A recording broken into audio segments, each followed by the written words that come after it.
Welcome to the Prospect Podcast. On a Tuesday, we took off Monday because I know I was exhausted. I don't know if Derek was, but I'm sure he was too. Just standing in the cold, running the tournament. Um, but we're back in action. Uh, Derek, did you get a cold at all or no? Negative. Ah, you're a lucky man. Myself and the younger guys I coach, they almost all of them have a cold now. So that's It pretty. was it was the hotel. That's where it's where you And stayed. that's right. They did. A lot of them did stay in the same hotel, and they all hung out with each other, right? So that means There you go, buddy. There you go. probably somebody had a cold, That's it. and it worked its way to me and the rest of the team. But that's okay because they got themselves a silver medal. So Yeah. and like I was saying to you, uh, and we have a fantastic guest today. We're going to talk culture. We're going to talk leadership. And I'm going to introduce you in a second.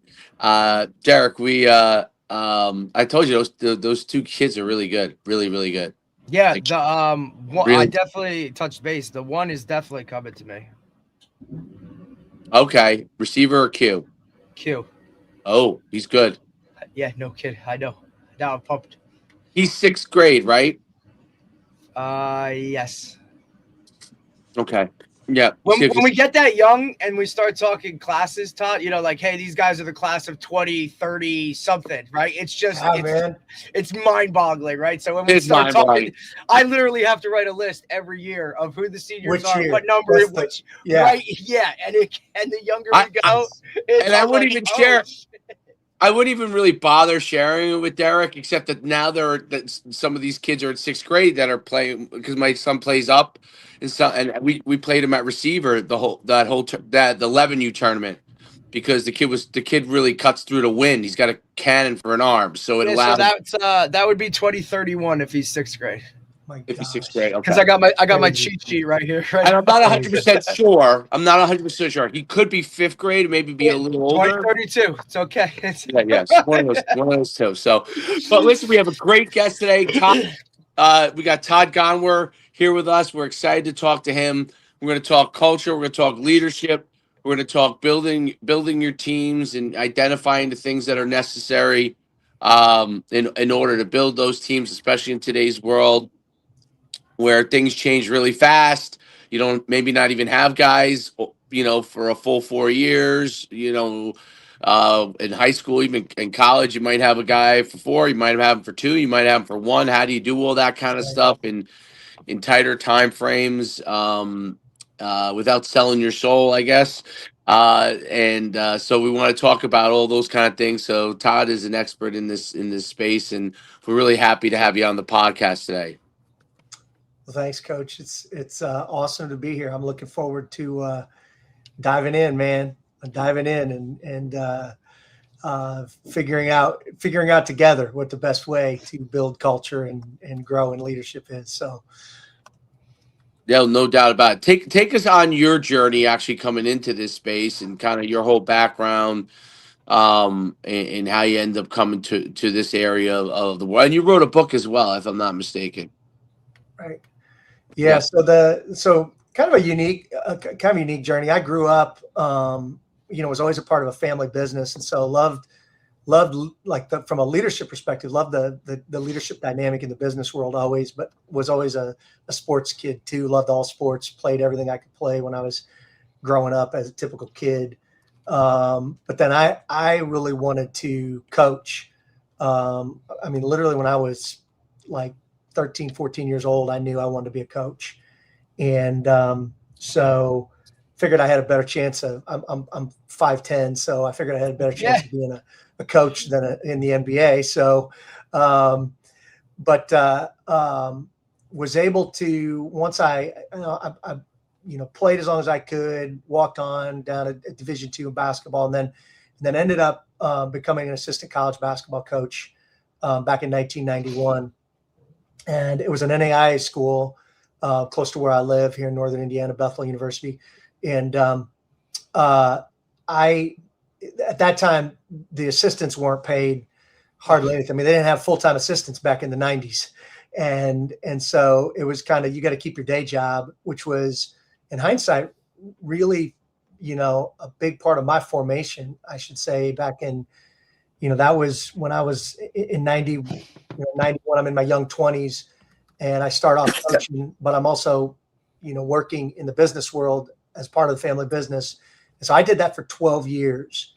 And it was, first of all, when you're that age, you can burn the midnight oil, so to speak. You can work 80 hours a week on end and make it, because you have a little more energy. I couldn't do it today for sure, but I did that for 12 years, and that really shaped, a lot of the leadership and culture philosophies. The team that I had the opportunity to coach with, we had a 5-year stint where we literally won more college basketball games than any other percentage-wise in any other program in the country during that time.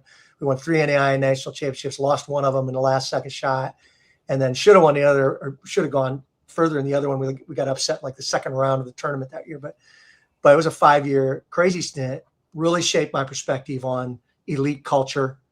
But at the same time, I was building restaurant franchise stuff in our business, on the business side of thing. And so I was really focused on leadership development and how do you bring a group of people together to work as a team, because it's very similar, business and sports, very, very similar. And right. So that was significant.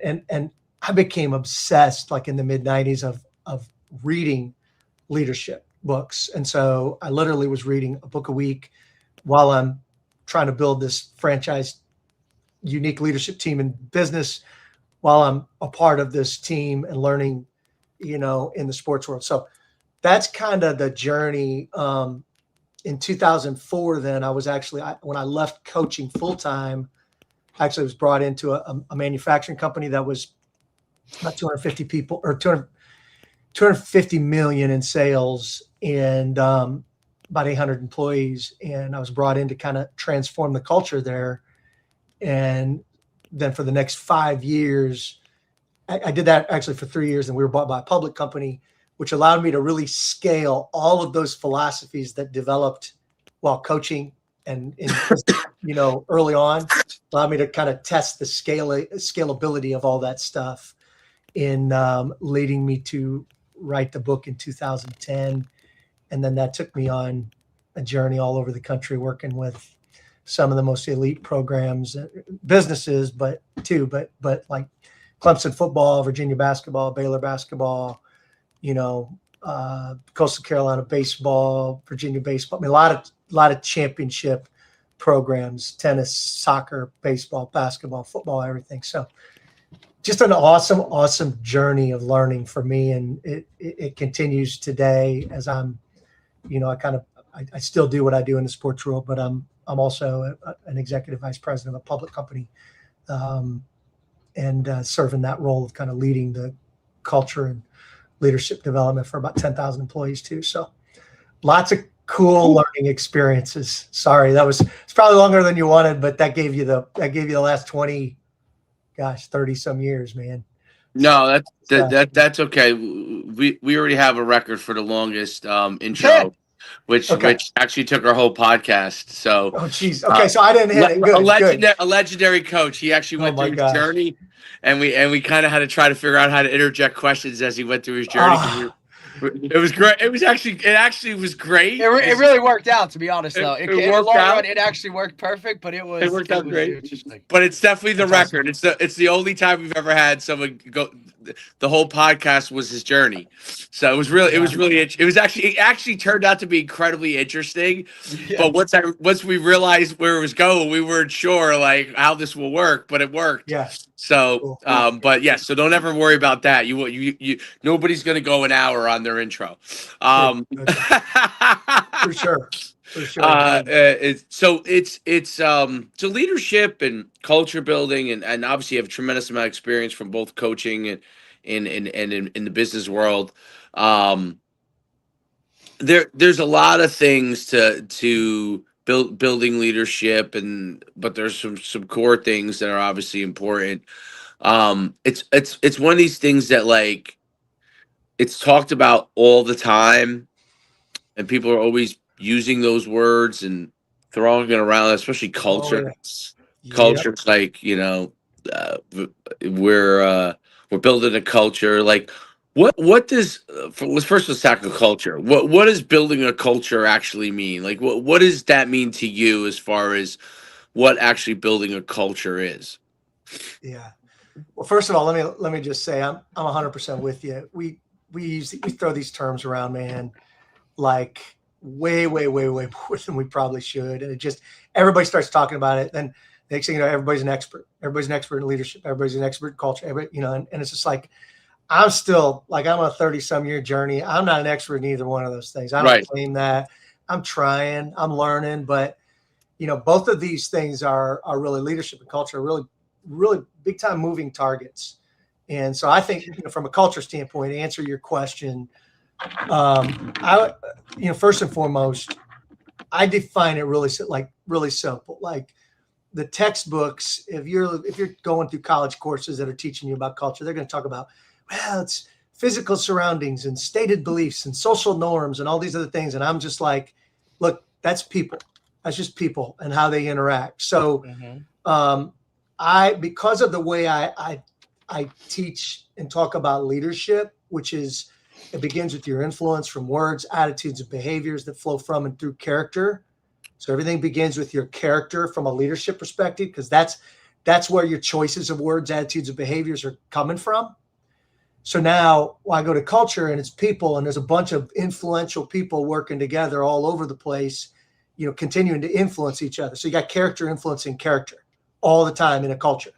And so by definition, I always tell people, look, culture is simply a reflection of the collective character within, because it's a combination of all the choices that are being made. And the reality is every word I choose, it's flowing through that filter. Every attitude that I bring to the table, it's flowing through that filter. And then every behavior that's driving me, whether I'm energetic, where I'm getting things done, whether I'm really going after things, where I care about the quality of my work, that's a character thing more than anything else. No doubt. So I couldn't agree more with that. Yeah. So that's kind of how I look at it. And then I think, to kind of answer your question, like, what is it? How do you build? What is like, it's the difference between like your culture is always going to evolve.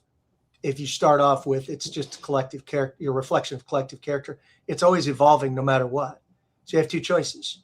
You either become intentional with it as a leader who has a team of leaders that are also impacting it, or you trust the character of everybody within to make all the right decisions, and you let it become what it becomes. And quite honestly, that's happening way more than people realize, because every coach in America loves to talk about culture. Yeah. They still spend 95% of their time working on the skill set and mindset aspects of their culture, and maybe 3 to 4% of the actual time spent on character development. Now, there's natural character development that's taking place when you're pushing somebody in the weight room and when you're on the practice, like all those things, I get it. But to actually get in a room and say, let's talk about what this means, who we want to be as we're pursuing the things we're pursuing, and where's the line that we're going to draw, what's the right character here, to actually really define that stuff in detail in a way that it's internalized and then fleshed out consistently. That's rare. It's way more rare. It's way more the exception than the norm. So how's that? That was a long answer too, man. Yeah, no, it's absolutely, obviously, good leadership and good culture is the exception, not the norm. If you were to like look at other leaders and what they do, that makes them different. So like if you say you took a look at, like, let's say Nick Saban versus someone, a predecessor of his, Bear Bryant, like what are like things that you would look at that you would say are similarities, and what would you say that are things that, when you look from the outside, what are different? They all ultimately had tremendous success. Like when you look at other leaders, what are some of the things that you take and you kind of try to translate to other people? Yeah, so I think you gave there's a really good example, obviously, because Saban built a phenomenal culture, a phenomenally successful culture, right? In terms of wins. He did a lot of things right. I have a ton of respect for Coach Saban. There's a lot of different ways to go about getting certain things done too, and I always used to, when he was still coaching, I used to I would often teach like the Saban Sweeney scale, because both of them have had a tremendous amount of success. Listen, make no mistake, and Saban knows this right now. He would not be dominating in the current environment like he was. No doubt. Because it's one of the reasons he said, tap out. I'm good. I'm good. And I don't fault him for that. I mean, he's a smart guy. Absolutely not. But his many of his competitive advantages based on like how he really drove. Like when you go to Alabama, and I always use this is in the book a lot, but there's two key motivators: hatchets and treasures. Yep. Fear and reward. When you think about 8 years ago, a young kid going to Alabama, there's a huge chance that he has an opportunity for an NFL career because of the numbers, the percentages. Right. There's a huge chance that he's going to get a ring on his finger. A big chance it's a national championship ring. It's almost a given that's going to get a conference win ring. And so when you look at those things, once you win and you get momentum of winning, and Saban was a master of like, this is how we're going to do things. Yes. You come in here, the standard. I don't care. Yeah. I don't care if you're a coach or a player or a manager. Here's the standard. You're going to live by it. If you don't, you're out. 100%. Simple.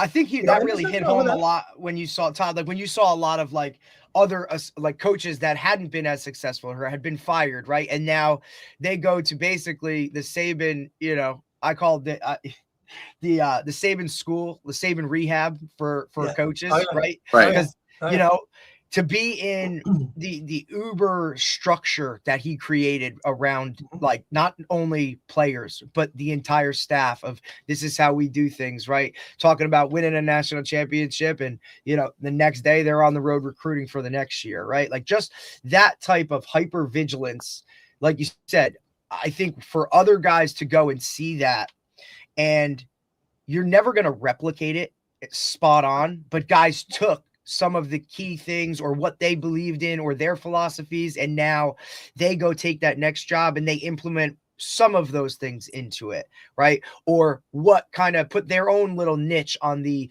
Saban tree as far as they go.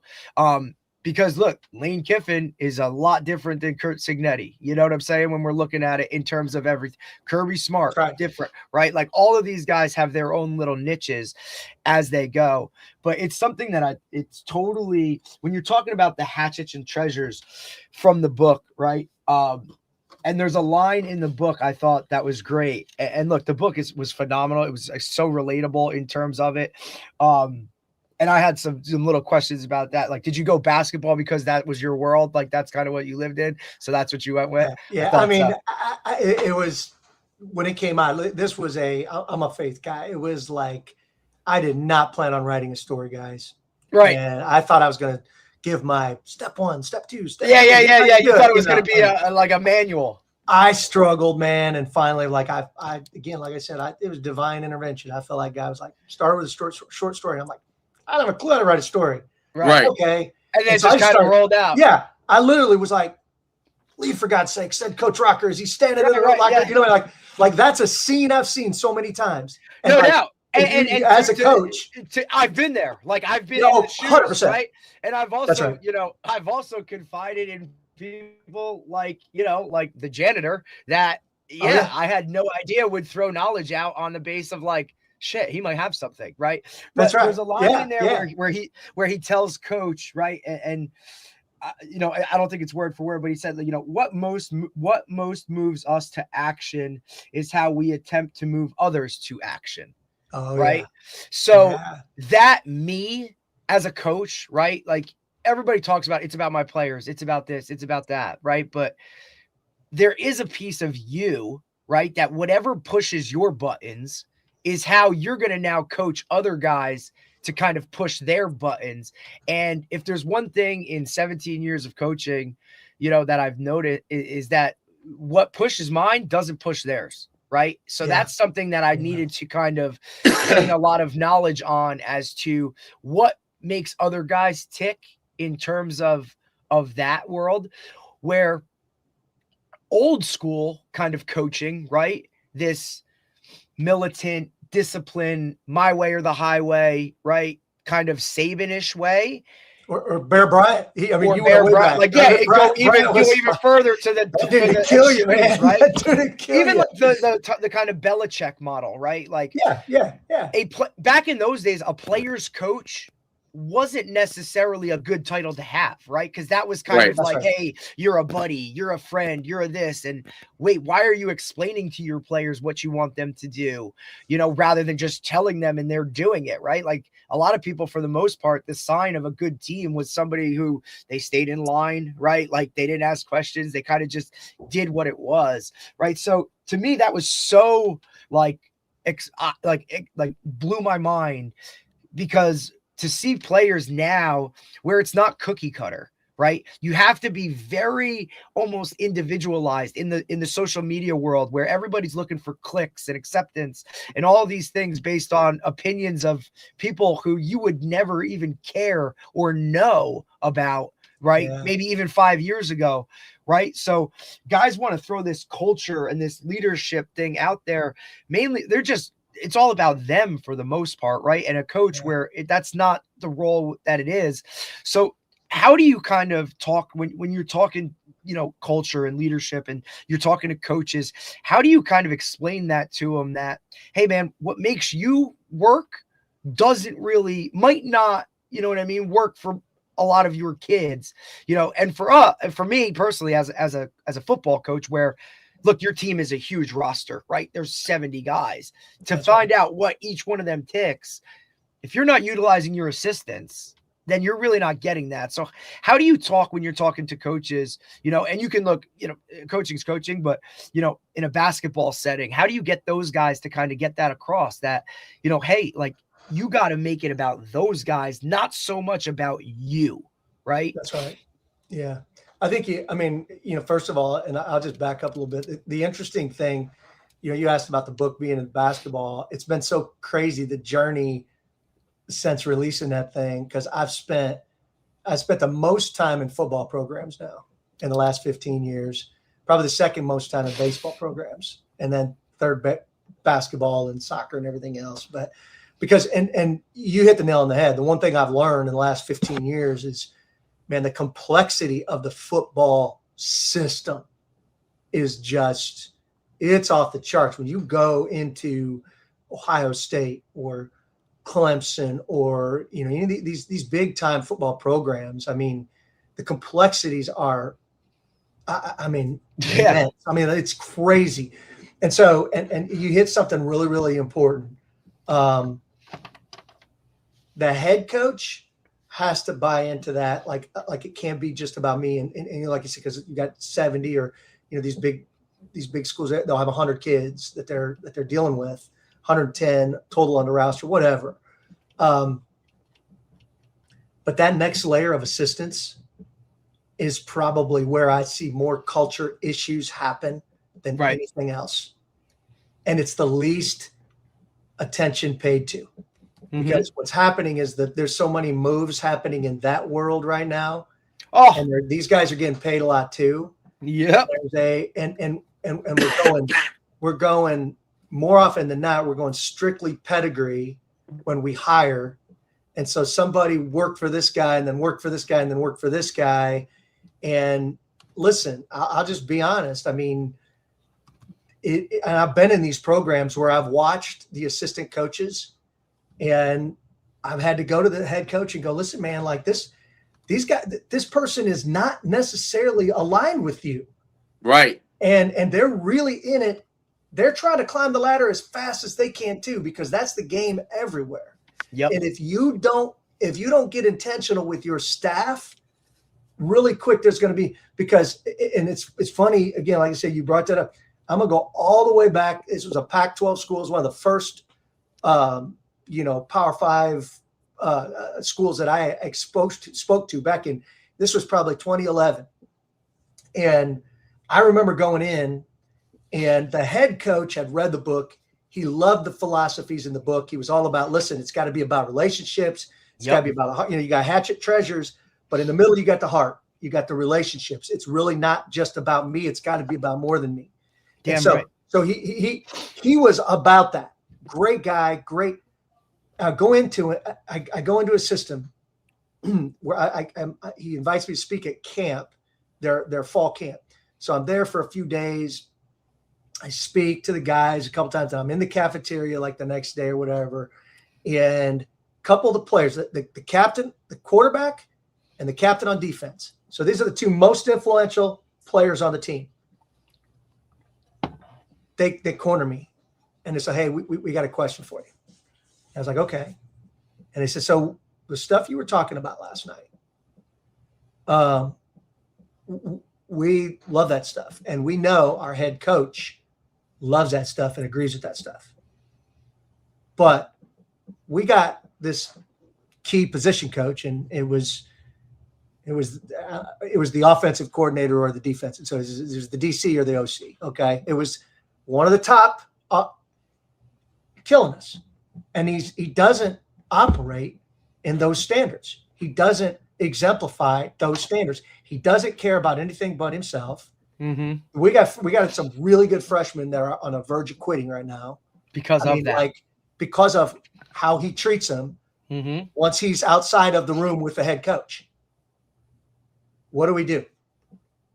And I was like, I'm just starting my journey on this. I'm like, I caught me off guard big time. But since that time, as I've been invited, I'm invited to go speak to a lot of these colleges, because what'll happen, the head coach will read the book. He'll be like, I want you to come in. You got to give this to our kids. And I said, look, if you want me to speak to the team, I'm going to first spend an hour and a half with your staff. Right. Because if your staff doesn't buy in, your staff doesn't appreciate this stuff like you do, and it's not real, what happens is when I speak to your team, a third of the team will be rolling their eyes at me. Right. And they're going to be going, absolutely. We don't care what this guy says, because our position coach, the guy that deals with us all day long, is an absolute selfish, jerk. So it changed how I went about my whole journey. Like I said, 13, 14 years ago, because I was just like, I'm not going to, I want it to be meaningful. I don't want this to be a joke. I don't want to come in and be a quick hitter. Hey, some motivational. Yeah, some rah-rah, like, no, this has got to hit home. And I want this to. And it talks about that in the book of like, look, certain ways are going to work for success right now. Like, you might go win a championship, absolutely doing it that way. But to sustain it and build and create something that lasts a lifetime and really kind of hits home for things other than what's in that current, right now type of focus lane or view, is something that has to be researched and kind of looked into more so on that way. Cause we understand that everybody can win something once, or, what I mean? Like an immediate, right now, but to sustain it and to constantly do it over and over and over, there's a lot of work on a daily basis that has to be put into that. And I think the era that we're in right now with social media, with NIL and transfer portal and all this stuff, that immediate just overtakes what that future and that long-term vision is, because it's got to be attained now, right? Like I want viral now. I can get this money now. And you got to put some of these things in place. And really good coaches that have done it for a long time, right? It's because they kind of implement with the long haul vision in, that's part of it. It's not just for right now. And I think that's like a little bit of like kind of where the book touched on, you know what I mean? With coach kind of reevaluating, and then all the things that start to crumble when you yourself are not right, or you yourself can't define why you're doing it. You know, your family starts to crumble, right? And the parallel with his, you know, his friend who's the CEO of a giant company. And now that whole thing is, you know, that viewpoint of like, these people work for a monetary reward. We're working for a, you know, not just working for a paycheck, or not just playing for wins and losses and championships. Like, there's a lot more to it that, in order to sustain it, has to be put in place. That's right. And it's, and I mean, again, like I said, the interesting thing is, you said it, because you said anybody can win it one time. And I know a lot of people say, oh, you don't understand how hard it is. Listen, I'm just going to say, I'm probably getting in trouble for this, but Joe Burrows as a quarterback, there's a lot of coaches that are going to win with him as a quarterback. So no offense, I'm not going to mention names today, but my point is, like, there's building a sustainable culture year in and year out, where you got consistently kids that want to come and play for the right reasons, and consistently kids that are leaving that want to come back and visit and know that coach cared for them. The parents, man, my kid didn't play while he was there, but he got poured into and impacted in big time. Those are the cultures. And it's harder today than it's ever been, because of how we've changed, you know, the mess that NIL and the portal has caused. But there's still, you know, you still have to reevaluate what's your real why. And, you know, because more often than not, and this goes all the way back to Urban Meyer, when Urban Meyer read the book and reached out to me back in 2011, he was like, his first thing to me was, I got into coaching for all these reasons, you know, for all the right reasons. It was about impacting the kids. I got juiced for the impact that you could have on these kids and for the rest of their lives. And he said, I lost sight of that in the last couple of years at Florida. And if I ever coach again, because this was before he went back to Ohio State, he said, if I ever coach again, I'm determined to get it right. And when he went back to Ohio State, I feel like the first couple of years he got it right. He's competitive.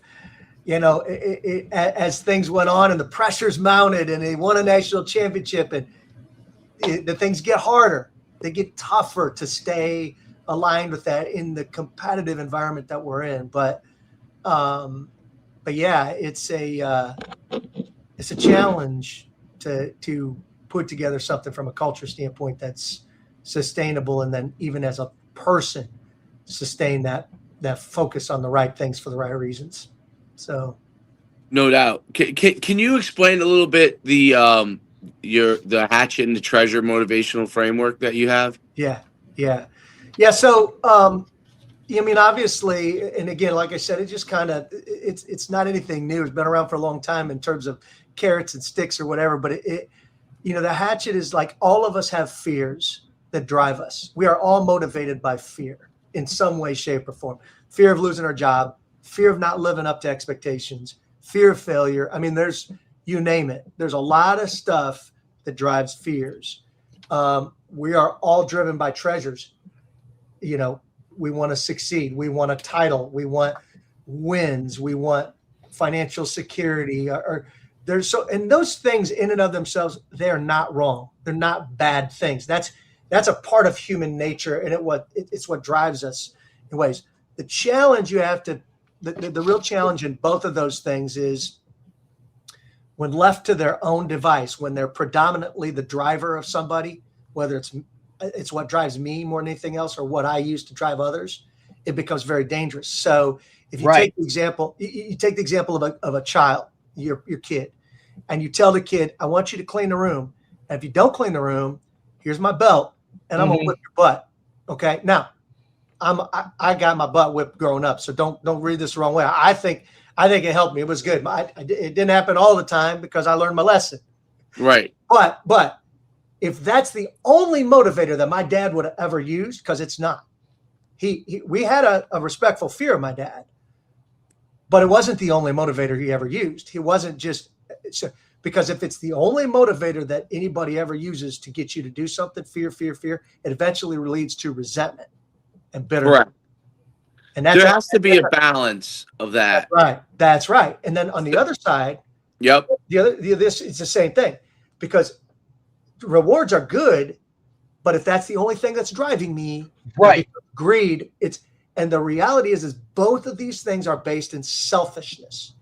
And so when you look at the heart framework that we put in there, we say, wait a minute, there's a more powerful way. You can have a hatchet treasure thing here, but when you learn to get beyond yourself and make it more about others than yourself, that's the ultimate peace that you're going to find as a coach, as a business leader, wherever else. And that is founded in genuine, motivated by genuine relationships. So fear and reward can motivate you, but ultimately you should be motivated even more by the impact that you have on the relationships. And as a faith guy, I look at that, my faith as a foundation of that relationship with Christ. But no matter where you are in that, it plays out the same way. It plays out as people need to serve as a foundation of why you're here. That's why you're here on this earth. Mm-hmm. If you're not walking aligned with that, you're never going to find real peace in this life. So I think sometimes too, selfishness gets it's almost like a negative context, where in reality, like your hyper competitors are somewhat selfish in the fact that, you know what I mean? Like you need to have a little bit, absolutely. And the human nature side of it, of you need to be a little selfish in, you know what I mean? Like if I want to do something great, then I might have to take away some time here, but it's a balance type thing, right? Like where selfishness becomes an issue is when you can't balance it, or right. And somebody's balance, Todd, your balance is only about you. Mine. Correct. When it's only about what you want and your needs is when it becomes an issue. And everybody struggles with it.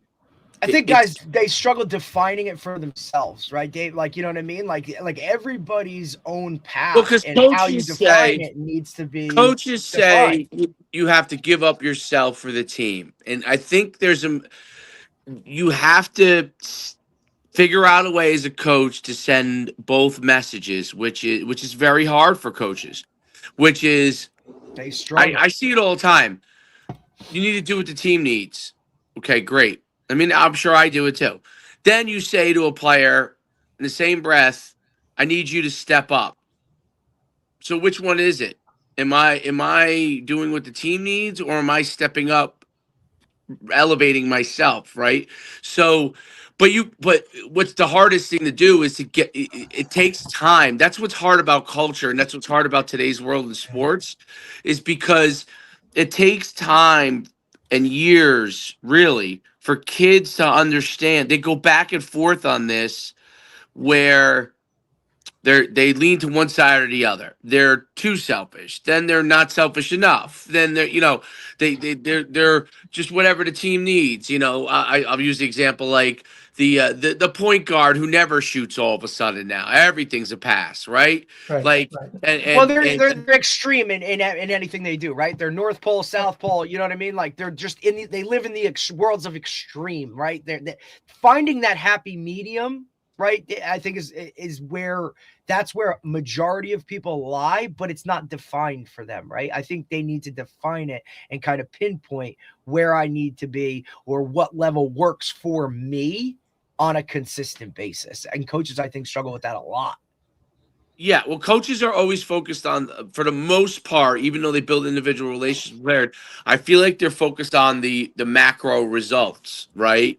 The macro results, the larger number of, let's say you have 50 kids on the team, what is helping the majority, the 50 towards the 50, to be successful. You're playing percentages. You're playing the percentages. Yeah, which is a mistake in the long run too, because you don't end up building relationships, and you could lose.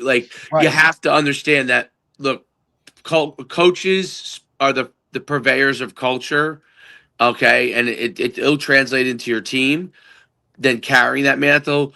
But players win the games. Okay, so players are the ones that go out there and win the games. You have to build a culture so the players are able to go and win the games, meaning like their ability is able to shine. But I think it's very difficult. Like I it's always it's a back and forth. And Urban Meyer example is a great example because he is phenomenal at getting to the mountaintop. He's one of the best of figuring out how to take a team from here and getting to the mountaintop. Sustainability was very hard for him. Once he got to the mountaintop, sustainability not just from his team, but his own self. A lot of people, when you win some sort of championship, you've been working so much time building. You win the championship. I always say this: when you win a championship, or whether it's individual or team, you win it. You feel fantastic. I'm telling you, it lasts like 5-10 minutes, and then you walk away and you go, "That's what a championship feels like." Okay, now either you kind of are like you get lost. I think you get lost in the process of. Some people get lost in like I was expecting a different feeling. You know what I'm saying? Or now what?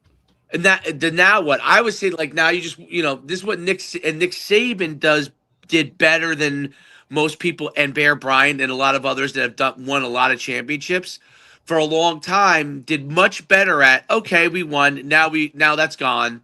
We start all over again. They did a really good job with that. And there are other guys. I'm just using those two as an example. Not Pat Riley. Mike Krzyzewski. Mike Krzyzewski. I listen. I wonder. I'm a UConn fan. I wonder if Dan Hurley struggles with it because. Gino is probably a better example, right, for how long he's had success. But his aspect, he always just has great players too. Gino's probably he might be the best modern example of someone who just immediately goes back to what he's going to do for the next team, and he's probably in all of sports. I would say that if you combine men's and women's, there's no more dominant coach than him. He is by far probably the most dominant coach in all of sports. You could argue, you can make the argument that maybe the pool of female athletes that are great. I'm not talking about that there isn't as big a pool, but that are great. If you're able to hoard them, like he does a great job of doing that. No, he does a great. He's always done a great job of that. Like once he started to win, he figured out how you could get the good players to stay longer, okay, and buy into his culture, right?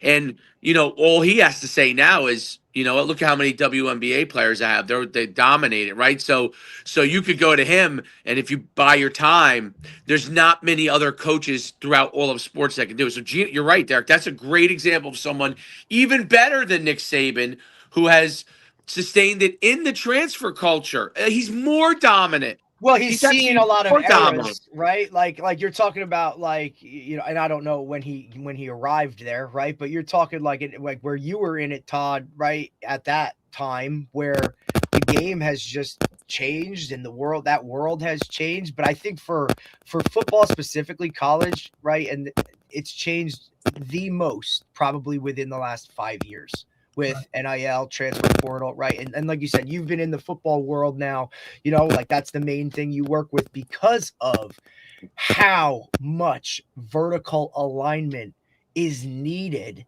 across the board.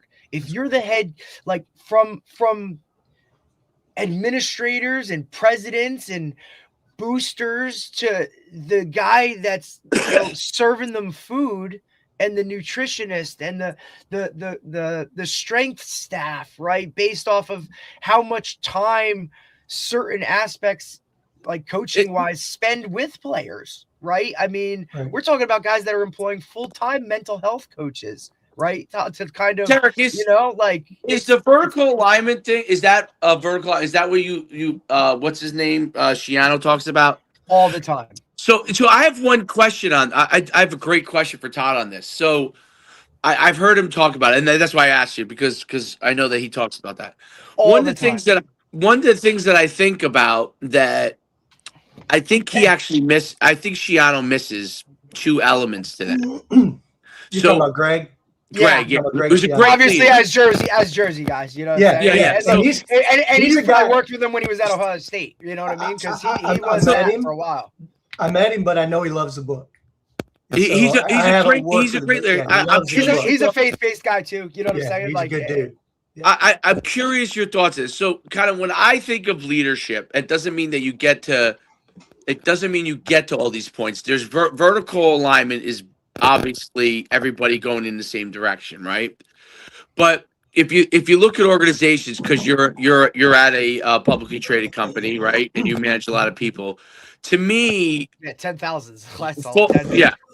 Full alignment when you're at that scale level like that really requires not just vertical alignment, but horizontal across people that are at the same level, and downstream, which is people all the way at the bottom, understanding. So one of the things that, like, I would argue when people, I mean, this is kind of, I happen to write a leadership book. It sold probably a whole 100 copies, but but one of the things I always thought about was that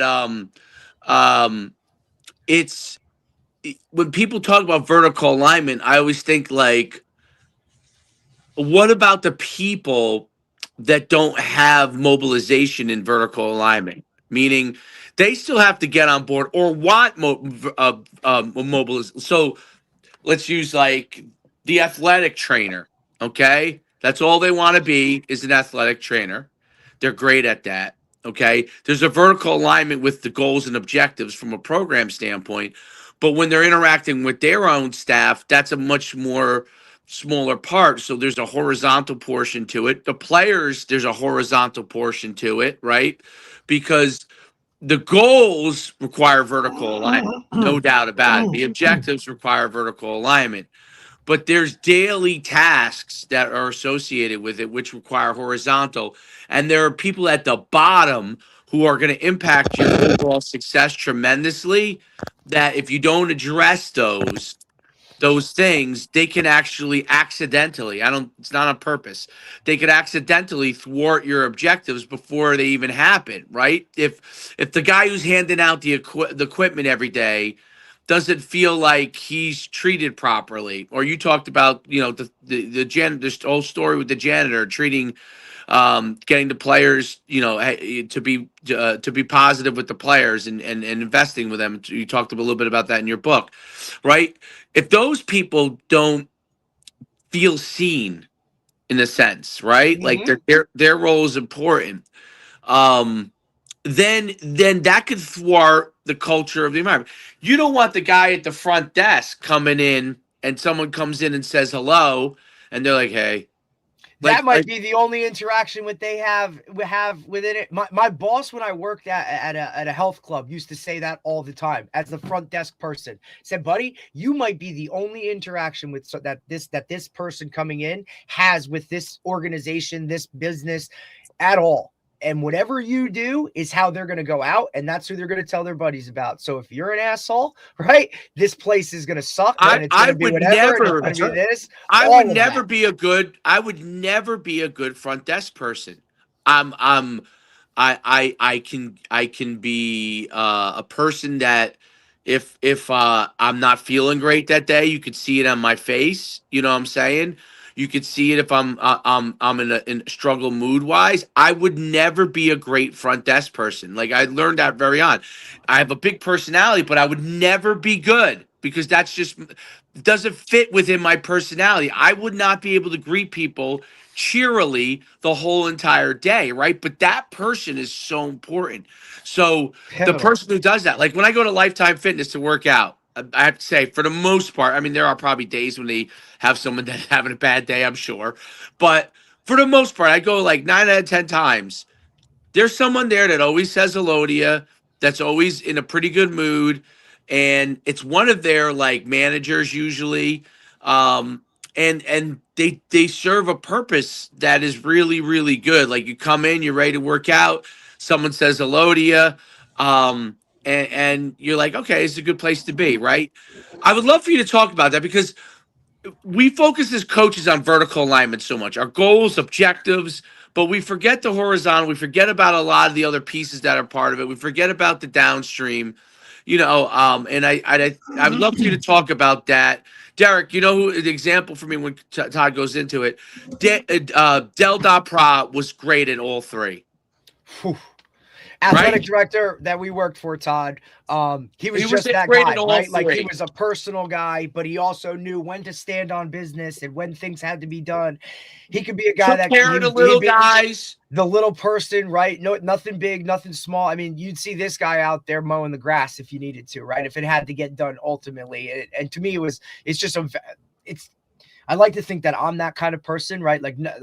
I'm willing to do whatever it takes for the good of the group as long as I'm aligned with that. But if I'm not going to associate myself or put myself in those situations. You know what I'm saying? But yeah, that's a really, really great example. But yeah, I'd love to hear your take on it, Todd. Yeah. So I mean, totally. I mean, again, alignment is all of those things. First of all, like I couldn't agree more with you. I mean, you have to have vertical alignment, but you 100% it has to go this way too. And if you're actually going to cascade that alignment all the way to every level of the organization, that's where it starts. And this goes back to a little bit what we were talking about with head coaches and that first layer of assistant coaches. This is where I think most of the cultures miss it, because I mean, again, like I said, you just have extremely driven. Oftentimes you can be somebody that's climbed the ladder because you played for somebody and then you coached under somebody and then and they just brought you along and all that. But you played in the NFL. Okay, great. But do you really care about, again, and it depends what kind of culture you're trying to build. But the key to that always is the time that's spent intentionally with every single horizontal layer.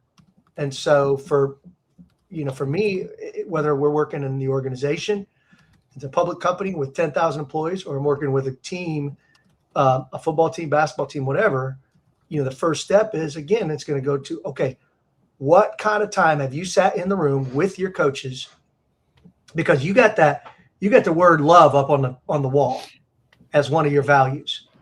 Well, guess what? 3 of your coaches think it's something completely different than what you think it is.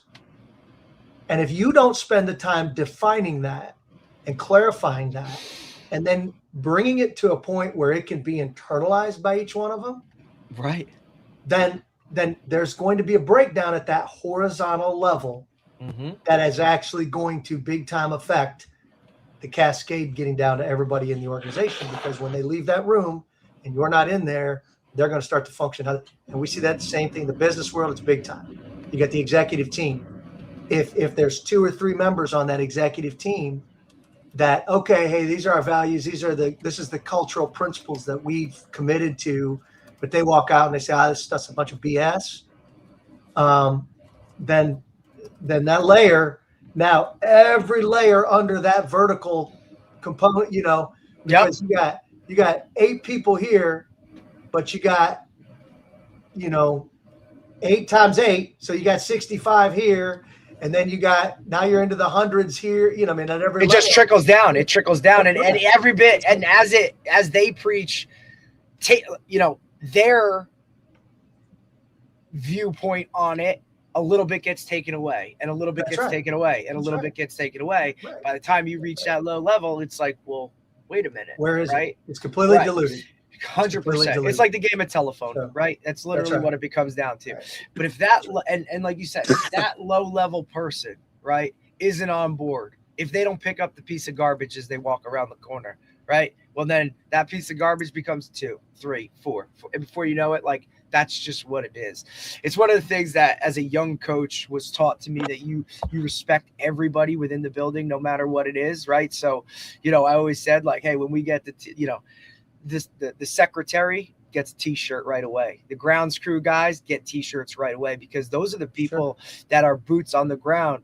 When things are going awry, they don't just, oh, well, it's because of this. They say, no, like, we do it because of this. And they say it with context. You know what I mean? They say it with a purpose, because they believe in the bigger picture. And I understand that's difficult, no doubt, right? Like, teams within a school itself, right? Some of these Power Fives, to get all those coaches on board, right? Or at a high school level, like, is your athletic department all on board? Is everybody working together where this guy plays on my team, but he plays on your team, but he's got to get a lift here, but I need him to practice there? Are you guys just worried about how many wins the basketball team has, or are you worried about how many wins this school has at the end of the year?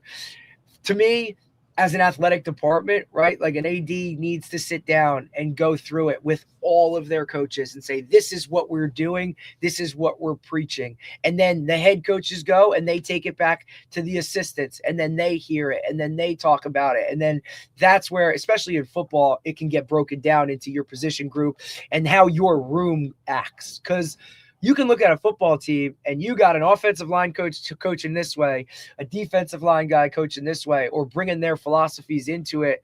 If it's not aligned with what it is, here we are, right? You see it all the time with offense and defense, the offensive coordinator, the defensive coordinator, right? I think it happens so much faster when you're talking like a basketball locker room where there's 12, 15 guys in terms of it. And then 2, 3 assistants, right? But that's where it even more so the equipment guy needs to be on board, right? Because those guys are doing more so. You don't think it's affecting what happens on the court about X's and O's and all that. To me, it's still mind-boggling that guys spend so much time on the X's and O's of the sport itself, when really, if a kid cares, yes, I get it. Talented players win games. We all know that. But you can win a lot of games with less talented players. And I think in majority of years, you're not going to have the 5-star slam dunk scholarship guy that's going to win you all the games. Majority of your players are going to be guys that if they try really hard, you're going to win more than you're not. And I think if more guys looked at it that way and focused in on that, right? Because that's stuff they can take away from after the sport itself. Like, everybody wants to win a state championship, but I also want you to be a great human being, a good dad, a good employee, right? Because you're not always going to be the star. The life lessons that are taken, I think, and it's our job as coaches to kind of present them, is more than just wins and losses. And I think you learn a lot more from sports and from being a part of a team, right? Even when it comes to the business side of it. Like, if that company is all rolling together, man, like, you're going to have so much more success and create more monetary gain and whatever it is, you know, that you're in for when you all work together. And Dave, I'm always interested on Dave's point of view, because he was a team guy, right? Like football, but also did those individual sports like track and wrestling and those types of things, right? So how do you, when working with that aspect where it's an individualized, more of a sport, right? Or, you know, the guy that's the head of sales, or he sells the most. How do you get him to be on par with other guys within the company itself, right? Especially in those individualized aspect or individualized sports, like a track, like a wrestling. Like, how do you preach the team aspect over the individual? Yeah, that's a really tough one, and it's been interesting. That's been an interesting part of my journey, because I've worked with a lot of tennis teams, golf teams, you know what I mean, like, where there is obviously very individual, but the reality is, and this is mostly in the collegiate level, of course, the reality is those guys, you know, the best teams, the best individuals are always a part of, you know, their team ends up being the best because they recognize their need for their teammates. They recognize the need for everybody to be on the same board, you know, on the same page. You know, from a tennis standpoint, you know, when you're done with your match, are you over with this other guy that's still battling, or this other gal that's still battling her match? And what are you doing?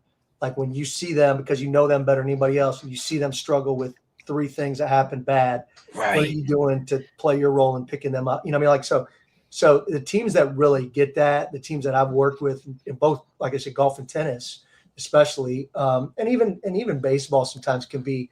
Yeah. You're up absolutely. I mean, you can go out there and go 3 for 4 and hit 2 homers and whatever, but you might lose 7-5, and it's like, well, I did my job, still, like, you know. Yeah, exactly. 300 gets me in the Hall of Fame. You know what I'm saying? That's right. What are we talking about? That's right. So I think it's incumbent upon the coach and on whoever they're working with, like, I mean, like there's this constant reminder of it's the team. We do need each other. We still need each other. There's nobody. Look at it this way. You watch a Tiger Woods win a championship. You watch a tennis, Federer. You watch the greats in these individual sports win a championship. And when they win the championship, watch them for 5 minutes and see what they do. Do they stay out there for 5 minutes all alone and just go, yes, yes, yes, yes, yes? Or do they go hug people? They go and they hug people. They hug their caddy. They hug their coach. They hug their spouse. They hug their, they hug the guys that are on the team with them. Like, why is that? There's an element of together in all of that. It would be empty. It'd be an empty championship. Well, I think and it wouldn't be as fulfilling. In individual sports, that's right. Yeah. In individual sports, and each individual sport's a little different, but there are some that have heavier team components to it than others. But they all do have a team component, right? Wrestling, they calculate points for you win a match. Track, you're going to have points at the end of the thing for a championship, and you're going to have relays, right, which require other guys or girls. Golf, even you have a golf team, or even with the individuals at the pro level, they have the Ryder Cup, right, where they go in country versus country, right? So, that's right. And you'll see, I think you see what's interesting. Like, I always thought it was interesting that Tiger Woods always played phenomenal in the Ryder Cup I'm talking about when he was healthy, right? Mm-hmm. And so a guy who was obviously so focused on the individual really, really thrived on the opportunity to be part of a team, which I thought was interesting because he's just not for the most part. He's not, right? So he really enjoyed. I thought he enjoyed the one opportunity a year, right, to really team up with do something different. So, I think in individual sports, there's kind of three elements to it that help them be better teammates. Number one, in training, you need your teammate to help you become better in an individual sport. So if you're running the 100-meter dash, right, and that's obviously a very self-focused event, if you have other guys that you're training with that are within range speed-wise with you, that's why you want to go to some of these colleges that have other guys that are really good, because your training is better because you're pushing each other to a certain extent. Whether it's technique, whether it's actual racing elements within practice. I think the other thing is the support. You nailed that. Like the support part of it, supporting your.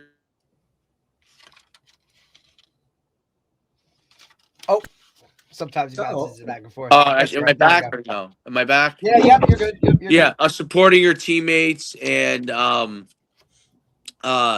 being supportive of them. And then the third part is like understanding like that you're part of a system. Like you mentioned, does a golfer go over and shake his caddy's hands or hug his caddy and his wife and his kids and whoever is part of his support system and thank them, because that system is really your team, right? So you really are part of a team, even though you're an individual. You just happen to be the front facing part of that team. You're the actual competitor in that team, but there's a group of people behind you, whether it's trainers, whatever it is. And so I think that there's really those three parts within an individual sport that help them when they understand those areas. They become a much better teammate within that individual sport. I think, you see track does a really good job with that because there's so many different events and there's, good teams. And a lot of times in track are usually probably larger numbers of kids on the team. And so you got a lot of people supporting each other from, the best players, the best athletes to the lower level athletes. I think they do a good job of that and they have relays, which probably help some of that.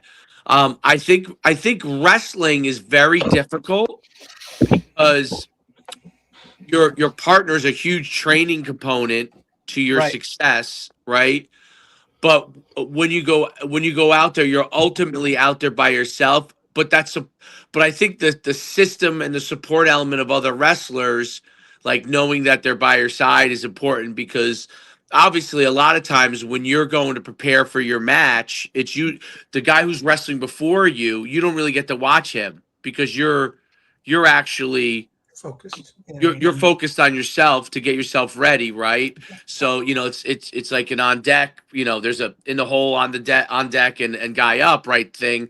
And when you're on deck, like you're really, so you're not really watching your teammate, but it's every other part of it. When you're done, whether you're still relaxing and waiting. But I do think some of those sports, it is harder. Like tennis is probably similar in that that's very difficult. Like if you're waiting to go, it's hard for you to be out there cheering for your teammate if you're the next up person, because you got to focus on all the things to prepare yourself to play. So there is a balancing act, and some sports have a higher individual element than others. But I think, understanding that system and the support element of it, and that these people are your training partners, ultimately goes a long way. And I've noticed that, those individual sport athletes, a lot of those kids really have great relationships with their teammates, because they all understand that they're individually striving for success, where teams sometimes have an element of blame to it, right? Like in individual sports, if I fail, my teammates are supporting me. They're part of my structure. If I fail, I fail. My teammates are like, hey, you could do better next time. You know what I mean? Team sports requires a culture, a really, really good culture, a strong culture, because blame becomes a big part of what could happen if you don't, you know what I mean? Like, this guy didn't make his block, or I threw the ball to him and he didn't catch the ball, and that might all be true, but you cannot blame still, right? Like quarterback could legitimately hit a guy in the hands 5 times in a row, and they could legitimately drop it, and if they change their demeanor at all, the team element goes away. And that's why I always say, like, my son plays quarterback. When he comes out, I was all over him at the beginning of this tournament, and everybody thinks I was a crazy person, which I was. I should have got myself under control. But the thing that bothered me most, and I didn't articulate it well right away, was they go when you go. Like if if you're feeling it out, the rest of the team feels it out. Okay. And then once I got a chance to speak to him after. The rest of the day, he played very well. He understood that. I said, you cannot, as the quarterback, it doesn't matter if you're the best athlete or the worst athlete as the quarterback. If you're not ready to go, the rest of the team is not ready to go. And I was able to articulate that to our next group, because I learned from the first group of the day that I wasn't able to articulate to him right away, and I got them ready to go. I got the quarterback ready to go a little bit better, which was my fault on the first part, and I got them ready, and they played better from the get go, which I thought was really good. And instead of playing catch up, right? But I think that those things are really important. I'm curious your thoughts. I talked a lot on all of that stuff. I'm way too hopped up on coffee today, so I'll let you go from there, Todd. Well, listen, I'll just tell you guys. I mean, and I gotta run here soon, because I've got another commitment. I gotta run. Yeah, no doubt. But we could talk. I could talk with you guys forever, because I enjoy this. I mean, I love just the challenge of even as a parent, really making sure that we maintain our focus on all the kids. I mean, I know, because I coach my son. Man, yep. I can relate. I coach my oldest is 25, and then I got a daughter, and then it's 22, and then my youngest is 15, and I've coached all of them at some point along the way. You're in it. You've run the gamut, buddy. Yeah, how it is. It's a challenge, but I think it's so important. Again, like I said, whether it's an individual sport or team sport, you have to continue to emphasize to the kids that no man is an island. No one does it alone. Correct. Whether it's wrestling, whether it's tennis, to your point, those are, or the track situation where there's bigger teams. It's always encouragement that's needed.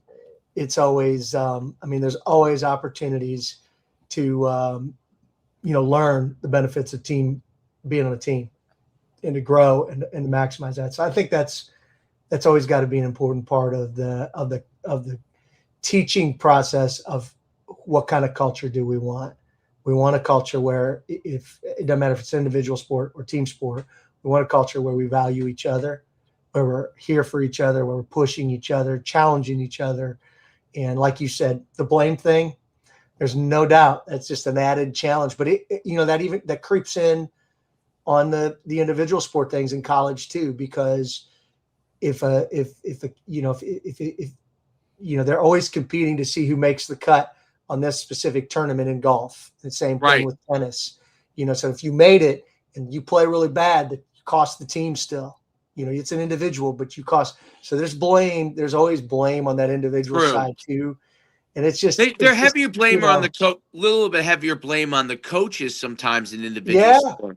100%. Because right. Where team sports, even though you see it front facing on TV, that the coaches are individual sports a lot of time, because you have an individual guy that works with you or girl that works with you for your specific thing. There is a heavy blame that goes if there's failure on the coach. They actually switch coaches. People don't realize that individual sport coaches get switched way more than team coaches, way more, because of that element. If something isn't working, you may have to actually switch coaches, because for whatever reason he may be a really good coach or she may be a really good coach, but it's not working for whatever your individual development is. So they change even more than team coaches do. Well, one thing before you go, I know you got another comment. I would love for you to just talk about, in today's era where you have to do things very quickly, what's like one or two quick tips that coaches can do to help them transform a team faster? So I would just tell you that now more than ever, I talked about you actually mentioned sometimes you have a kid for 1 year now. Right. You don't have them for 4. You don't have them for 3. If you're lucky. There's basketball kids that are coming in, that'll come in the summer or whatever. And by the time the season's over, or they'll come in the fall, I should say, by the time the season's over, they're done. They may only have them for 5 months, 4 months, 5 months. I think now more than ever, the relationship aspect still trumps everything else. And so I think that the coaches that are going to be intentional with the time that they spend, because to me, what is going to keep a kid now more than anything else, because everybody has money. I mean, whichever plane you're competing on, everybody around you has the money. Right. So the differentiating component is still going to go back to how tight are the relationships, how deep are the relationships. Yes. And I think they miss that. I think a lot of guys miss that in terms of and it's not just about having fun. You can have barbecues and you can have games and stuff. I think the fun stuff is awesome, but I think you have to carve out intentional time for character building stuff together, where the kids are really getting to know each other, not just on a head level, but on a heart level. And that's because that's where the connection really happens, where they're sharing things, where they're learning to become vulnerable, where they're learning to communicate better. They're learning to confront each other more effectively. And you have to be intentional with that. And so to me, that there needs to be more of that now than ever before, because, again, you're limited as to how you're going to differentiate, and money can't be the only thing. So that's my quick take, man. No doubt. No doubt about it. Todd, thank you so much, man. It's been awesome talking to you. It was really good. I really appreciate you taking the time. Good. I've loved being here, guys. I appreciate, like I said, we could talk on this stuff all day, because we definitely have not solved the world's problems yet. Yeah, not yet. There's a lot of not still yet. out there. We're on our way though. Your Twitter, or wherever you want anyone to reach out to you. Yeah. So Twitter's just at Todd Gongwer. That's probably the easiest way. There's a Lead for God's Sake Facebook page that has a lot of stuff on it too. So anything Lead for God's Sake or Todd Gongwer, you'll be able to find me, because it's a fairly unique name. So LinkedIn, Facebook, I'm not as active on Instagram, but Twitter, LinkedIn, Facebook for sure. So thank you, Todd. Yeah, Thank man. you so much, Todd. Thanks, Great having guys. you on. Have Please a great stay in day. touch. Thanks, buddy. Thanks, guys. Thanks All so right. much. All Thanks. right. Bye. All right. That was really good stuff. Get him out. That was really great stuff having him on. Yeah, it's awesome too. If you ever get the chance to read the book, it's a really good one. Lead for God's sakes. It's like, I mean, look, it came out. It's over 10 years old. Yeah. But it really resonates, not because it's like a manual of like, here's how to be a leader, here's how to build culture. It tells the story through a high school basketball coach. You know what I mean? Like a really highly successful high school basketball coach in Kentucky, whose team has kind of just gone awry and they had big expectations, and he's got a 5-star on there already going to the University of Kentucky and whatnot. And they're kind of going through a season where they're not winning like they should. And It really like tells the story of how the coach basically, you know, one of his really good friends is the CEO of a really big company, and things are kind of going awry in his life off, like outside of the business world. And then, you know, the coach meets a janitor within the school and just kind of like hits home on it. And then all of a sudden it's like eye-opening of like, wow, I'm doing things wrong. And just how that whole thing works, which is awesome because it's told through a story, you know what I mean? Which is totally different. Janitor Joe. Yeah, man. Yep. And I love that, like the whole Hatchet treasures things, right? Because look, we've been in this long enough. Like, there's got to be rewards, right? Where things are attainable, and guys want to that's always a little bit of it too. But there's got to be more to it as well. And the punishments can't be, you know, it can't be that drastic, especially in nowadays age where you can't hammer home on certain things. Kids just don't relate to that. Parents don't relate to that. People don't relate to it in that way anymore. Some might, but they're the outliers, really. So. And like you said, everybody uses that word culture and throws it around and whatever it is. But it's got to be like, you know, it's got to be a certain way, and it's got to be attainable for what works for where you are or your team or what you're working with. I think that's a really big part of it. Guys just think it's all cookie cutter. It's not like that. And it's a difficult process, and there's no doubt. Well, because it is just that. It is a process. And there's a lot of things that are transactional, right? So 100%. I always feel that I think we both do a pretty good job of this, even though a lot of the things you're in are transactional. You still are supportive of the kids, even though you might only have them for a short time period. Right. You root for them. You coach them as if you have them for 500 years, even though you don't. Correct. So, and you kind of element that process. Where I think that when people are transactional, they leave it only in the transaction world, and they don't follow up as if they're going to have them forever, even though they may not, right? So I think that's one of the things, because some people have a hard time in their mind, and I understand this, like, because of the way the world is now, it's hard for people to say, oh, well, you know, how am I going to invest in this guy if the whole thing is really transactional? But you know what? You have no other option. Your option really only is to invest in them. And it still may end up being transactional. But if you don't try to invest in them, then 100% is going to be transactional. So you know, that's what coaching is. And that's what makes it hard for a lot of guys, like, is that you know, as a human being, you're looking for validation. Okay. That's just a human nature.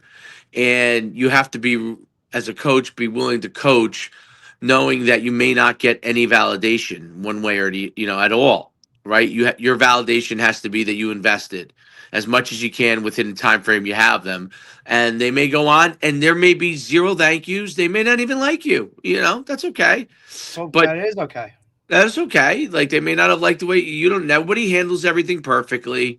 Nobody's You're not going to jive with everybody the same way. None of us are You're not Jesus going to have that Christ, connection. You know what I mean? Like, it's up to you. Like, just like, hey, there are some teachers that you learned more so from and you liked better than others because of what it is. You know what I mean? Like, sometimes like that stuff doesn't align, but that's the way of the world. You're not going to always be that in life. You know what I'm saying? It's not always going to be easy peasy.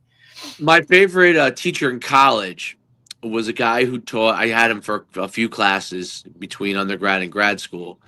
I can't remember his name now, but I do remember this about him. I remember everything about how he taught, and he was your favorite, but you don't remember his name. I don't remember his name because I probably maybe I got hit in the head too much. I don't know, but I'm starting to have a hard time with names now. But he little CTE. Yeah, maybe. But it's what was interesting about him was this. And maybe it'll come to me as I'm talking. But he was so passionate about financial management. Believe me, when I went in there, I could care less. Okay, he was so passionate about it, and you would say I had a transactional relationship. I didn't go to his office or anything like that. Right. But he was so passionate about it that I really enjoyed the case studies of business and what made a business succeed. It was really, really good. And he would break down the numbers and what, and we would do these large companies. And it would be honestly stuff that most of the stuff in business class, I was just like, it was all right. His class was so great because he'd get right up on the board. The dude would be sweating bullets. He would ask these questions of the class. He would reward you. He did a great job of rewarding, even with college students, like little tiny prizes. They were nothing. They were things in nothing. You know what I mean, like candy or something like. But they were just little prizes to keep you engaged. And he was. I mean, I remember the man was sweating bullets, dude, up there, sweating bullets every class. Like he was working, dude. And I was like, this guy's working. Like he wants us to know the information that he has us, to give. And he would bring his daughter in who had like blue and yellow hair, blue and pink hair, and he would, she was in high school probably, and a typical professor's kid. And he would ask a question that nobody knew the answer to, and he would set us up because she would have the answer to. She'd be sitting in the back of the class. She'd answer the question. And he'd be like, she'd be like, as soon as she'd be done, she goes, "Can I go to school now?" Like it was very funny. Like it was like a whole like stick. But you knew he really, he loved what he was doing. The guy loved what he was doing. Oh, that's key. And it made me enjoy a class that I no doubt would have slept through. Okay. Yep. And so it was one of my favorite classes. And because of that, I actually did really well in that class. Like I was like an A plus or A in every one of his classes because I was so engaged because of him. So look, he was he happened to be a friendly person, was like a very humble guy, but he was not like overly like if you talk to him like on the way out of class, like I don't think he knew what to say to you. You know what I'm saying? Like but when he got in his world, you know what I'm saying? He stepped into that classroom and started teaching, like, it was his world, right? And he drew you into his world. He painted a picture of what he wanted you to learn, and it was just amazing. So, like, it's one of those things that was a transactional relationship that I got a lot out of. So you can get a lot out of a transactional relationship. It's really what you put into it. And I don't even think he knew maybe he knew my name. I don't know if he did or didn't, but it's one of the things I remember. And I really was not I was good at school, but I didn't love school at all. So, when a guy captured me and those things, like you learn those things, you're like, wow, what is it this guy had? Like, okay, can I draw something from this? Like, yeah, you got to be into what you're doing, Now, look, you could get so into it that you lose yourself, and that's not good either. Like, meaning like you get out of control, which happens to everybody. It definitely happens to me. But your ability to learn from that is important. So that's the other thing. Guys don't learn. You have to learn from mistakes you make, and you have to be able to correct your mistakes.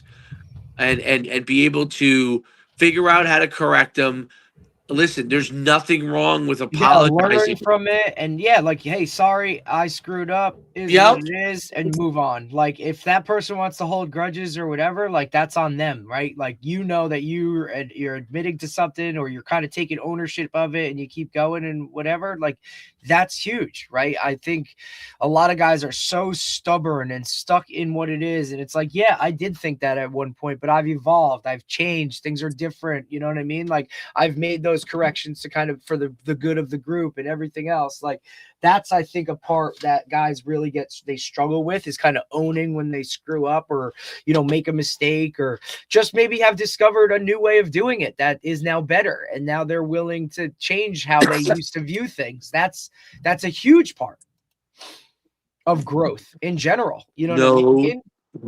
No doubt, it's a huge part of growth. He had a really good grasp of that. It's really interesting. Urban Meyer is a very Great interesting example. story, because he is as good a coach as there comes, and I But really do. but he also, like, he was so in it and so over the top at Florida that he basically, like, you know, health wise had to get out of it for the good of his thing, and then change some things based off of, like, hey, like, this is kind of where we're going to go. When he got to No the doubt. mountaintop of Ohio State, he struggled again. Same thing, right? Like, it's just, I think he just get caught up in it, that it just, like, damn, like, and he knows leadership better than both of us combined. You know what I'm saying? No doubt. And he struggles with, like, the what, when you win something like that's obviously really, really big, but when you win anything fairly big, and, you know, with respect to where you are level wise, there you have to figure out pretty quickly what is next for you and what you want next to happen. This happens to a lot of high school coaches who have a lot of success early on, right? Or at any place. You win a championship, you win a second championship. They just say, I'm going to do things the way I've always done it because I've won. And then all of a sudden, a great coach tails off, right? And you're like, why is this coach who was so great 2 years ago struggling? Well, things might have changed. They didn't continue to adapt. Maybe they didn't get the joy out of winning anymore. Like there's something to that. Like, winning, when you are building, and then you all of a sudden winning, you feel a tremendous sense of accomplishment. But then once you really get there, then you start, if you haven't figured out what would happen once you win, what you're going to do, then you could feel lost. Guys could feel lost, because I'm like, okay, I did all this. I won. I have, like, in, you know, college coaches' cases, I have all the money I need. I won at the highest level. You're trying to, this is all I've ever wanted to do in my life. And now I'm like, wait, I did it. Like, so now I did it. Now what do I do? Like, all right, I'll go try to pros. But did you really want to try to pros? Right. No, maybe you didn't really want to try to, like, Saban has I thought he had a great grasp also for getting out, because he didn't think he could do it at the time. I think he probably could figure it out now. I agree. I just don't think he wants to. I don't think he wants to. I think Saban's one of the unique guys that, he's a unicorn, dude.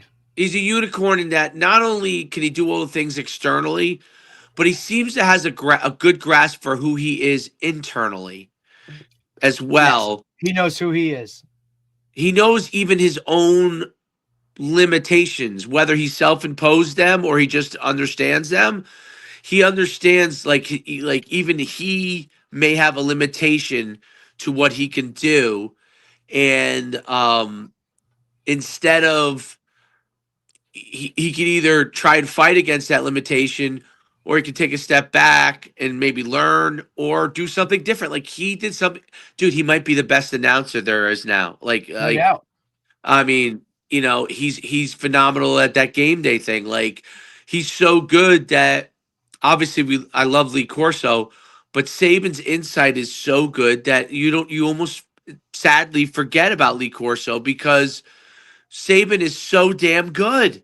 He's so damn good. I don't know. I'm sure he thought, like, hey, I can do this. You know what I mean? But that's also, and I think part of the appeal for that is because he was so not that way that he was, is like, so now people are kind of seeing more of that. You know what I mean? Like, where it's, oh, okay, like, that's good. Like, or it's just something different for coming from him himself. And then to have that knowledge and respect from all the other people too, like, it's a game changer. the way that Bear Bryant's black players talk about him in such a fond manner, Right. Like a high regard. especially since he was probably widely viewed originally as being part of the system in the South. You know what I'm saying? Right. That's what I find so unique about like Bear Bryant to me is one of the um, best guys of all time in moving with the times. Meaning, who knows how he was raised? You know what I'm saying? He became a great player. He was in the South. It was all white, and he was a coach of an all white team, and Alabama was demanded to be an all white team.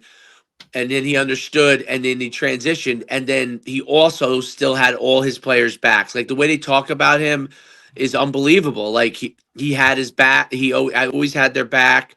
And then if you're a player that played for Bear Bryant and you have kids, you go to the University of Alabama for free. His fund pays for every one of his players' kids. So these guys, years later, most of them obviously don't. You know how it is. Most people don't have another division. Even if your kid's a great athlete, it's hard to produce a Division I athlete, right? Yep. Most people, even when their kids are, they were Division I athletes, doesn't mean that they're going to produce Division I athletes. Their kids went to Alabama for free because Yep. of Bear Bryant's fund, his legacy fund that he put together for his players. He would send money to players that were down and out. No, they wouldn't even know. Same with Dean Smith, the longtime basketball coach at UNC. Nobody Did the asked. exact same thing. He would send his players. I think on his like one of his last dying things, right when he passed away, was he sent every single player that ever lettered for him at UNC a check for $200. Every single player. Just here's what it is. Like, that was like part of like his will. In his will, it was, hey, every player that ever lettered for me gets this check. I mean, you're talking about sending Michael Jordan $200. Right. Didn't matter who. You know what I mean? Like little things like that, bro. Yeah, they're what they did on the field, lasts so much longer when they do these other things for the players that played for them. And I think that's an amazing thing. I mean, Lou Holtz has a fund for players that played for him. I think it's called Holtz's Heroes. Any players that are going through something medical wise, and that they try to raise the money for the player to be able to help them in whatever their situation is.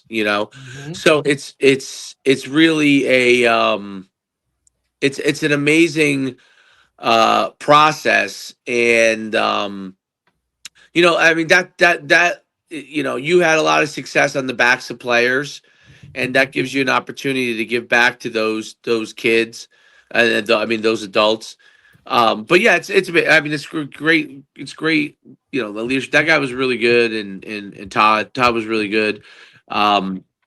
It's interesting listening to the way that he thinks about building culture. He's very, he's got a great process too, and he's managing obviously a large number of people in the company. Yeah, that's a lot. I think that perspective is big too. I've been like, I always think about the vertical alignment thing because I like how Del.Pro managed things, and obviously everyone does. But I always think about, like, if you think about a monarchy government, that's probably vertical alignment, right? But it doesn't necessarily benefit the people at the bottom.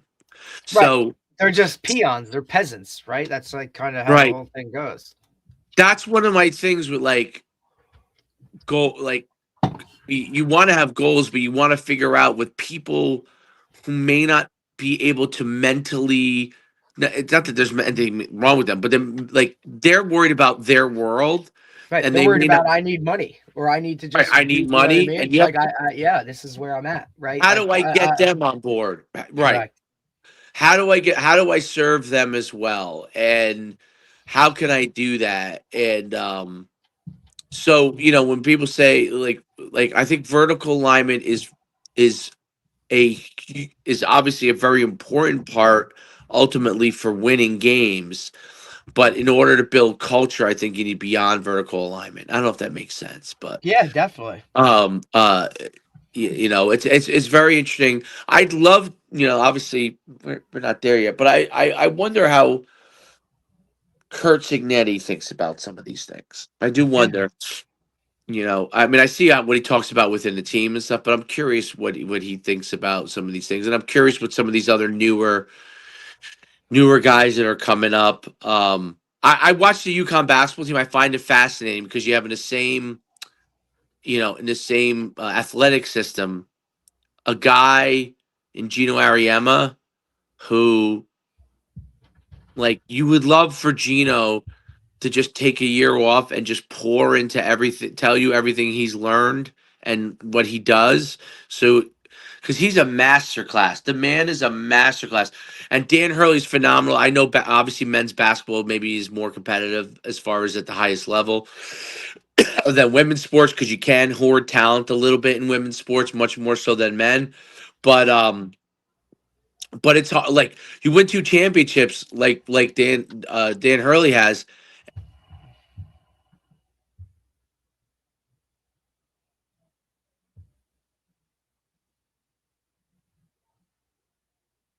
I watch UConn basketball, and I feel like it's gonna be he's having a hard time getting to the next step.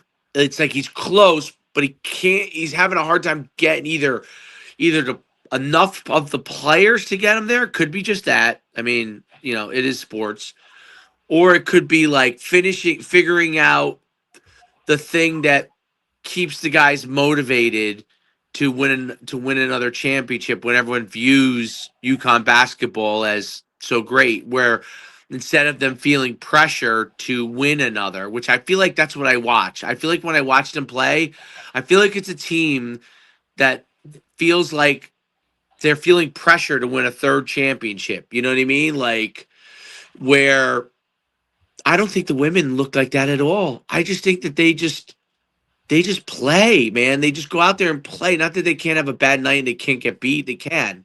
Right. But for the most part, they just go out there and play. And I don't see like a level of like, not that they aren't intense, they're super intense, but I feel like there's no weight on them. You know what I mean? They're not dragging weights. They're and that's hard there's a difference between pressing hard while being relaxed and then pressing hard with it looks well, like I think that finding that balance is the most important part.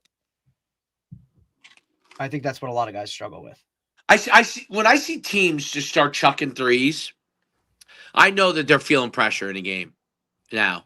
Like in college, I think some of that's created. Like you know what I mean. Like sometimes you have to pressure. You know what I mean. Sometimes you need that. Sometimes you got to fire up threes. Sometimes you got to do something. So I think a lot of it's situational. Yeah. But if you're talking general, like overall, like, or that's the philosophy it is. Like, hey, we want to come out, we want to start fast, so like let's fire up and let's get. No, going. I'm talking about like at the end, like when they have an like when there's chaos created. Like I mean, some of that's based off the situational. You know what I mean? Like some of it's like, hey, I know we got kids do that. By the way, well, young kids when they feel pressure, chuck up threes. Yeah, because it's the easiest thing. It's probably like there's not a defender in their face, right? Or they feel like, oh my God, like we're down by this much. It's the only way to get back is to score the most points the most times down the court, when really it's a lot easier.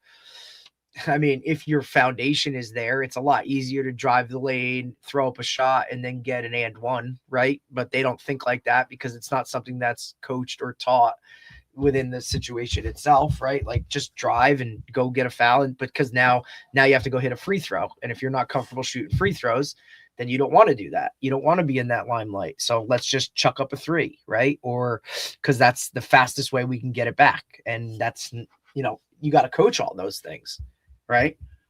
No doubt, it's interesting stuff. It really is. Tomorrow. Tomorrow we have Dr. Dylan Martinez, who is a professor of physical education and sports science at Winona State University. So it's a little later because he's Central Time. So 11:15, we'll get to talk to him, professor of sports science. So he put his social media, he puts out a lot of good stuff on all in that world. So, and he's obviously he's a high level professor who teaches it every day. So it'd be cool to talk to him. No doubt about it. That'll be great. All right. Well, till next time. All right, buddy. Feel better. Yeah, I'm getting there. All right, man. Bye.